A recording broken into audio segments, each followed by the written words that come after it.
Bonjour et bienvenue sur Medi 1 TV. Nous sommes le 8 mars et à l'instar de chaque année, le monde célèbre la Journée internationale des droits des femmes. Chaque année vient avec ses réalités, mais le principal objectif ne change pas, assurer aux femmes plus de droits, d'égalité et améliorer leurs conditions de vie. Et à cette occasion, nous avons le plaisir, donc nous nous intéressons à la condition de la femme en Afrique. Et pour en parler, nous accueillons l'ancienne première ministre du Sénégal, Madame Aminata Touré. Elle est en direct avec nous par téléphone depuis Dakar. Bonjour et bienvenue à vous, Aminata Touré. Bonjour.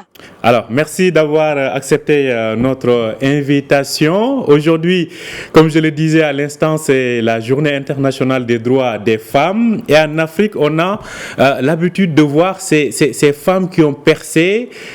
Si je prenais votre exemple, quel message auriez-vous à passer aux femmes africaines qui vous écoutent pour pouvoir croire en elles et faire leur carrière et réussir leur carrière? Je vais commencer par féliciter toutes les femmes qui, je crois, du berceau à la mort, travaillent, que ce soit au niveau de la famille, au niveau de l'économie, de l'agriculture et partout. Sans les femmes, il n'y a pas de famille qui tienne, il n'y a pas de société qui tienne, il n'y a pas d'économie qui tienne. Donc, je vais d'abord les féliciter et ensuite les encourager. Mais mon message, il ira surtout aux gouvernants, à ceux qui gouvernent toutes ces femmes en Afrique. C'est important qu'on rappelle tous leurs droits. Elles sont égalitaires en droit, mais aussi en obligation, bien sûr. Mais je pense qu'il est temps que les gouvernants mettent à la disposition des femmes des financements et des budgets pour que les droits dont on parle deviennent une réalité. Que ce soit dans le secteur de l'éducation, où il faut maintenir les filles au niveau secondaire et au niveau universitaire, que ce soit au niveau de la santé de la reproduction, qu'elles puissent planifier comme elles le souhaitent la taille de leur famille, que ce soit dans l'économie, qu'elles aient accès à la terre, qu'elles aient accès au financement, qu'elles deviennent des capitaines d'industrie. Et tout cela nécessite de l'argent, du budget. Donc, j'invite les gouvernements qui parlent beaucoup des droits des femmes à joindre la parole au geste, c'est-à-dire à mettre la main à la poche pour que les programmes de ces femmes-là soient financés. Je voudrais également rendre un grand hommage à toutes les femmes qui se mobilisent dans les associations, dans les mouvements féminins. Elles ont beaucoup fait avancer la cause des femmes, elles ont beaucoup influencé les gouvernements. Et cette journée également une journée pour leur rendre hommage à toutes ces militantes. Alors, vous êtes en tout cas très actif. Vous avez été donc au fond des Nations Unies pour la population. Vous continuez de plaider pour la cause des femmes, mais on parle surtout de justice sociale et d'égalité des genres. À ce niveau, où est-ce qu'on en est aujourd'hui sur le continent? Oui, il y a différentes situations. Disons que les femmes au niveau parlementaire représentent à peu près 23,6%. On va prendre les assemblées nationales. Mais il y a des pays champions comme le Rwanda où c'est 61%. Mais vous avez aussi le pays où je suis, le Sénégal, 41%. Vous avez l'Afrique du Sud. Mais il y a énormément de progrès à faire. Il faut que, de ce point de vue-là, les gouvernements et les parlements votent, comme ça a été le cas au Sénégal, des lois qui instituent la parité 50-50. C'est le cas ici pour tous les postes électifs, mais il faut aussi que ce soit le cas pour les postes nominatifs. Parce que maintenant, il y a suffisamment de femmes diplômées, engagées et courageuses pour occuper tous les postes. Il faut également noter que les femmes occupent de plus en plus des postes qui étaient réservés aux hommes. On l'a vu en Afrique, il y a des ministres de la Défense, il y a des ministres des Affaires étrangères, des ministres des Finances, et il faut que cela continue. Il faut qu'on accélère la cadence pour ce qui concerne la promotion des droits des femmes. Et comme je l'ai dit, il faut deux leviers. Le premier levier, c'est la loi qui institue l'obligation de parité. Et le deuxième levier, c'est le budget. Il faut que les ministères se présentent devant les parlements avec des lignes particulièrement dédiées à l'avancement des femmes, que ce soit dans le domaine de l'agriculture, qu'il y ait des financements pour qu'elles aient accès au matériel agricole moderne, que ce soit dans la santé, que les programmes de planification familiale, par exemple, aient un financement, ce qui n'est pas le cas. On dépend encore du financement extérieur, qu'on soutienne les femmes qui sont dans le secteur informel, comme ces images que vous montrez.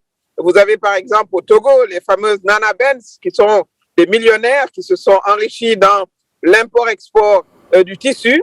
Il est temps qu'elles deviennent des capitaines d'industrie et qu'elles aient des usines et fabriquent ces tissus-là en Afrique. Donc il y a encore beaucoup de progrès à faire, même si on a beaucoup avancé ces dernières décennies. Alors, ces progrès ont sûrement été réalisés grâce à la scolarisation des filles. Le rôle de l'école reste fondamental. Aujourd'hui, en termes de parité d'accès à la scolarité, mais surtout, le fait de continuer, de poursuivre et de réussir sa scolarité pour les filles. Où est-ce qu'on en est sur le continent, selon vos observations? Alors, moi, si je prends l'époque où j'ai commencé l'école, il y a quelque temps, il y a eu beaucoup de progrès. Par exemple, la scolarisation primaire est quasiment universelle sur le continent. C'est le cas au Sénégal, où d'ailleurs, il y a eu une petite révolution dont on n'a pas beaucoup parlé. C'est un pays musulman en grande majorité. Et depuis 2 ans, il y a plus de filles que de garçons que l'on présente à l'examen d'entrée en 6e, c'est-à-dire au collège. Il y a 2 décennies, il y avait beaucoup moins de filles qui allaient à l'école. C'est vous dire que ça, c'est un très grand progrès. Maintenant, ce qu'il nous faut faire, c'est les maintenir le plus longtemps possible au niveau du secondaire pour qu'elles évitent les mariages précoces et qu'elles puissent poursuivre à l'université. D'ailleurs, des changements également sont à noter au niveau universitaire. À la faculté de médecine, il y a presque, je dirais, autant de filles que de garçons. Tout cela pour vous dire qu'il y a eu un grand avancement pour la cause des femmes, dans les droits des femmes, mais il faut accélérer, on va dire, la cadence.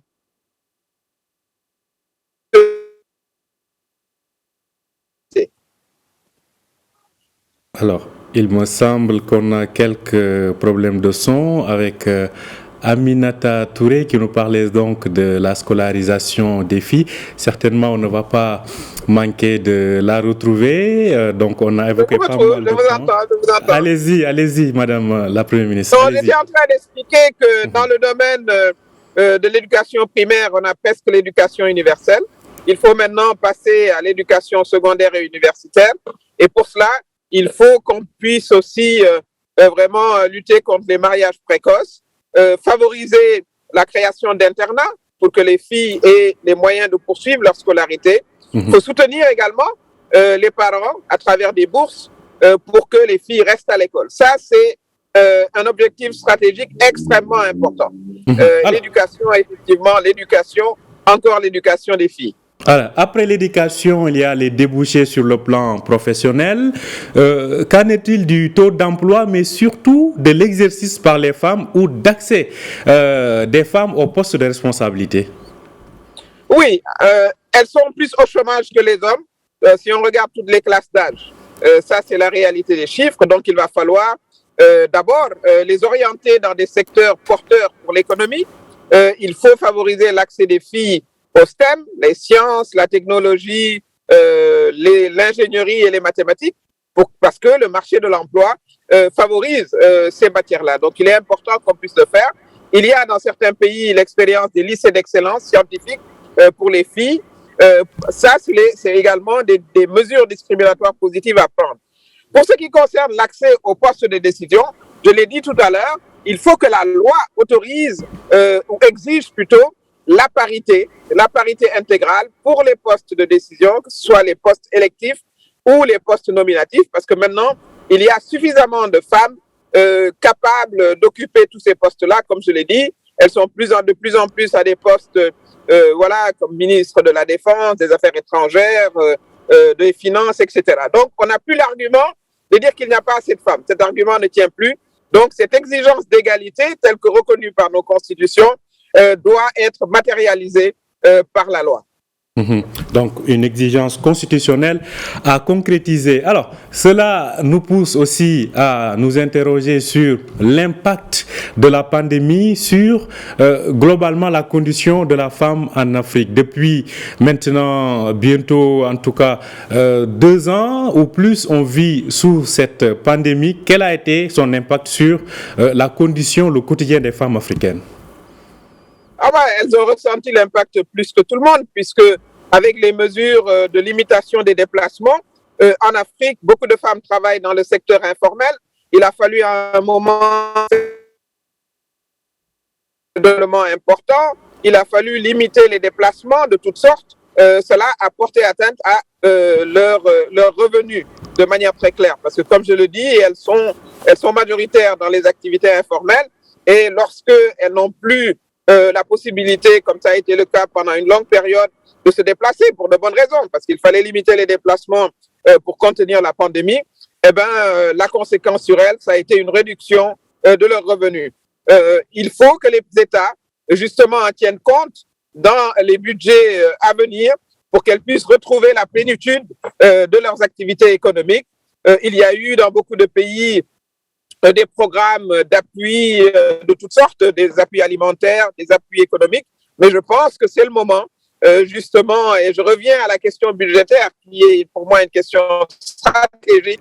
C'est le moment pour les gouvernements de renforcer vraiment toutes les lignes budgétaires de tous les ministères concernant les programmes spécifiques dédiés à l'avancement des femmes et des jeunes filles. Il ne faut pas oublier les jeunes filles. Le continent est un pays jeune.